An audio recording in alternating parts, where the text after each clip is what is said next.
टूस tales में आपका स्वागत है। आज हम एक ऐसी बहू की प्रेरणादायक कहानी प्रस्तुत कर रहे हैं जिन्होंने 5वीं कक्षा में असफल होने के बावजूद अपने संघर्ष और समर्पण से सफलता की ऊंचाइयों तक पहुंचने का मार्ग प्रशस्त किया। तमन्ना 5वीं कक्षा में 2 बार फेल हो गई।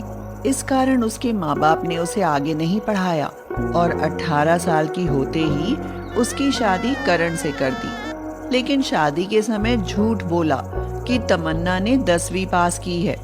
तमन्ना, मैं तुम्हें पाकर बहुत खुश हूँ। मुझे तुम्हारी जैसी लड़की ही चाहिए थी जो पढ़ी लिखी होकर मेरे घर को संभाल सके। तमन्ना के दिल पर बहुत बड़ा बोझ था। वह कैसे बताती कि जिसे वह पढ़ा लिखा समझ रहे हैं वह केवल 5वीं फेल है। अरे, तुम तो किसी सोच में पड़ गई। अच्छा खैर छोड़ो, ये बताओ आज खाने में क्या बनाया है? अभी तो कुछ नहीं बनाया, बस बनाने जा रही हूँ। अच्छा हुआ नहीं बनाया। वैसे भी आज मेरा वेज बिरयानी और पनीर विद स्टफ्ड नान खाने का मन है। आज खाने में वही बना लो। तमन्ना को तो समझ ही नहीं आया कि करण ने कहा क्या है। तमन्ना हिचकिचाते हुए बोली, क्या क्या कहा आपने? अरे वेज बिरयानी और पनीर विद स्टफ्ड नान, और क्या कहा? जाओ जल्दी बना लो, बहुत तेज भूख लगी है। तमन्ना अब क्या करे, किससे पूछे? इतनी सारी अंग्रेजी उसे आती कहाँ थी। वह रसोई में गई और खड़ी होकर रोने लगी। तभी वहां उसकी सास उर्मिला आ गई। बहू को रोते देख उसने पूछा, अरे बहू क्या हुआ, रो क्यों रही हो? तमन्ना आंसू पोंछती हुई बोली, माँ जी, इन्होंने मुझसे खाना बनाने के लिए बोला है और जो ये खाना चाहते हैं वो मुझे बनाना नहीं आता। अरे ऐसी क्या फरमाइश कर दी करण ने? तमन्ना क्या कहती, जोर जोर से रोना शुरू कर दिया।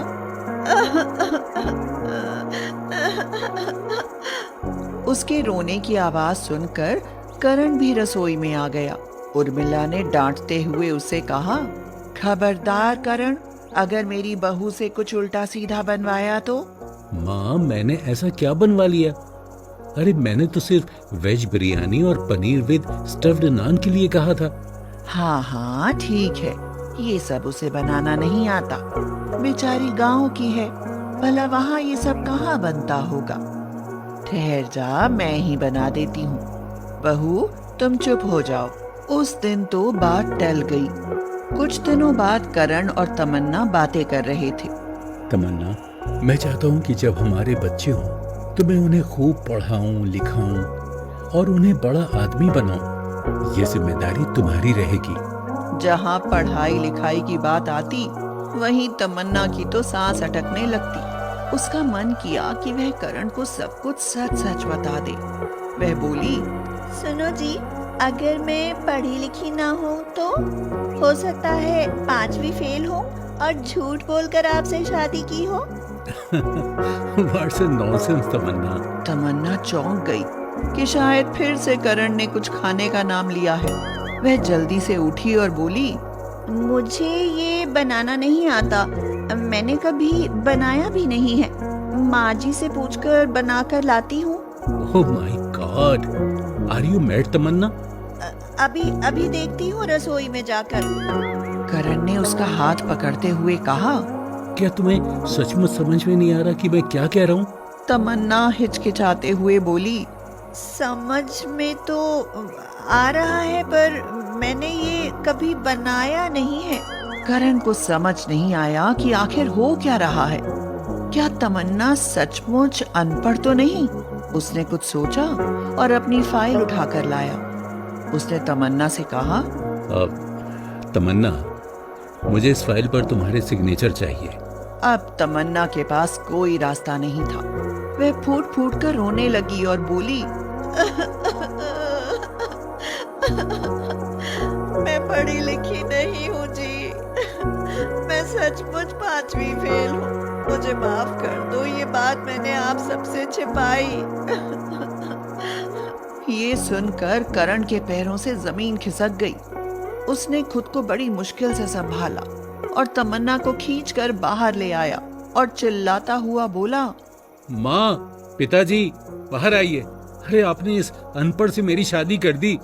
मैं इसे यहाँ 1 मिनट बर्दाश्त नहीं कर सकता। निकल जाओ यहाँ से। क्या ये अनपढ़? मैं समझी नहीं। अरे माँ, ये 10वीं पास नहीं बल्कि 5वीं फेल है।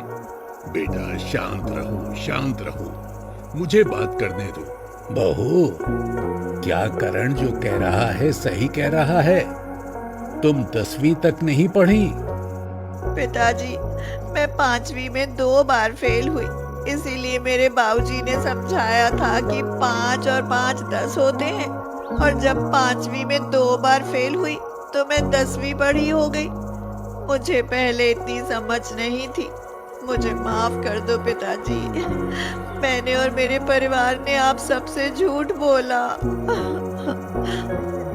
देखा पिताजी, आपने 5वीं में 2 बार फेल हुई तो ये 10वीं हो गई। अगर 3 बार फेल होती तो सीधे 15 क्लास पास कर लेती। मैं इस औरत की शक्ल भी नहीं देखना चाहता। चली जाओ यहाँ से, अनपढ़ गंवार कहीं की। मामला गंभीर था। करण का गुस्सा जायज था, लेकिन अब किया क्या जा सकता था? करण बेटा, अब ये जैसी भी है हमारे घर की बहू है, अब कुछ नहीं हो सकता। अरे ये कोई सामान नहीं कि खराब हो गया तो फेंक दो। अब ये इस घर की इज्जत है, हमारी इज्जत है। तुम्हारे पिताजी सही कह रहे हैं करण। जो हुआ उसे भूल जाओ। हम इसे पढ़ाएंगे और काबिल बनाएंगे। अगर ऐसा है तो आप रहिए इसके साथ। मैं एक छत के नीचे इसके साथ नहीं रह सकता। मैं जा रहा हूँ इस घर से। ये कहकर करण घर से चला गया और रेंट पर एक फ्लैट लेकर रहने लगा। इधर तमन्ना दिन रात रोते हुए गुजार रही थी। उसके सास ससुर ने उसे हिम्मत दी और समझाया कि उसकी गलती का प्रायश्चित तब होगा जब वह पढ़ लेगी। तमन्ना ने फैसला किया कि वह पढ़ेगी, लिखेगी और अपने माथे पर लगा 5वीं फेल का धब्बा हटा कर रहेगी। उर्मिला और अमर ने उसका पूरे दिन का ट्यूशन लगा दिया, क्योंकि स्कूल में अब उसकी 5वीं क्लास में बैठने की उम्र तो नहीं थी। अब उसे दिन रात पढ़ने के अलावा कोई काम नहीं था। कुछ ही दिनों में उसे हिंदी, इंग्लिश भाषा का काफी ज्ञान हो गया। 1 साल की दिन रात की पढ़ाई के बाद उसने सीधे ओपन से 12वीं का फॉर्म भरा, जिसमें वह पास हो गई। माँ, पिताजी, देखो मेरा रिजल्ट आ गया। मैं 12वीं में पास हो गई। बहू, ये सब तुम्हारी मेहनत का नतीजा है। बस अब तुम अपने पैरों पर खड़ी हो जाओ ताकि करण तुम्हें फिर से अपनी पत्नी स्वीकार कर सके। 12वीं पास के बाद तमन्ना ने नौकरी की तैयारी की। किस्मत उसके साथ थी। उसका रेलवे में सिलेक्शन हो गया। अपने पति से 4 साल दूर रहकर उसने खुद को उसके काबिल बना लिया। एक दिन उर्मिला और अमर करण के पास पहुंचे। वह अभी तक भी तमन्ना से बहुत नाराज था। करण, अब तमन्ना अनपढ़ नहीं रही, वो अपने पैरों पर खड़ी हो चुकी है। पिताजी, 4 साल में ऐसा क्या चमत्कार हो गया कि एक अनपढ़ सीधे सरकारी नौकरी पा गई? ये सब झूठ है। मुझे फंसाने के लिए आप लोग मिलकर ये जाल बिछा रहे हैं। अगर तुम्हें ये बात समझ नहीं आ रही तो हम अपनी 5वीं फेल बहू की शादी किसी और से कर देंगे। तुम अपने लिए पढ़ी लिखी पत्नी ढूंढ लेना। ये कहकर वो लोग घर आ गए। एक दिन किसी काम से करण को रेलवे के दफ्तर में जाना पड़ा। जब उसने वहां तमन्ना को बैठे हुए देखा तो वह चौंक गया, लेकिन उसे देखते ही वह वहां से बिना कुछ कहे ही वापस चला आया। उसे अपनी आंखों पर भरोसा नहीं हुआ। अगले दिन अमर तमन्ना की शादी का एक झूठा कार्ड प्रिंट कराकर करण के पास ले गया। करण, मेरी 5वीं फेल बहू की शादी है और तुम्हें शादी में जरूर आना है। कार्ड देखकर करण के अंदर हलचल होने लगी। उसे तमन्ना के साथ बिताए पल याद आने लगे। कार्ड पर लिखी शादी की तारीख देखकर उसकी आंखें भर आईं। वह शादी वाले दिन दौड़ा हुआ घर पहुंचा और बोला, तमन्ना, कहाँ हो तुम? तुम ऐसा नहीं कर सकती। तुम मेरी पत्नी हो और मेरे रहते हुए तुम किसी और से शादी नहीं कर सकती। उसे रोते बिलखते देख सब कमरे से बाहर आ गए। तमन्ना को देखकर करण ने उसे दौड़कर गले लगा लिया और रोने लगा। सबकी आंखों में खुशी के आंसू थे। अचानक से करण ने इधर उधर देखा तो शादी की कोई तैयारी नहीं थी। पिताजी, आज तो तमन्ना की शादी। अरे बेटा, वो सब नाटक था तुम्हें वापस बुलाने के लिए। मेरी 5वीं फेल बहू की शादी तो 5 साल पहले ही हो चुकी है। क्या आप अपनी 5वीं फेल बहू की शादी मेरे साथ करेंगे? मैं इसे हमेशा पलकों पर बैठा कर रखूंगा। ये सुनकर सब मुस्कुरा उठे और दोनों अगर को कहानी आपको आशीर्वाद पसंद दिया। आए तो वीडियो को लाइक करें और चैनल को सब्सक्राइब करें।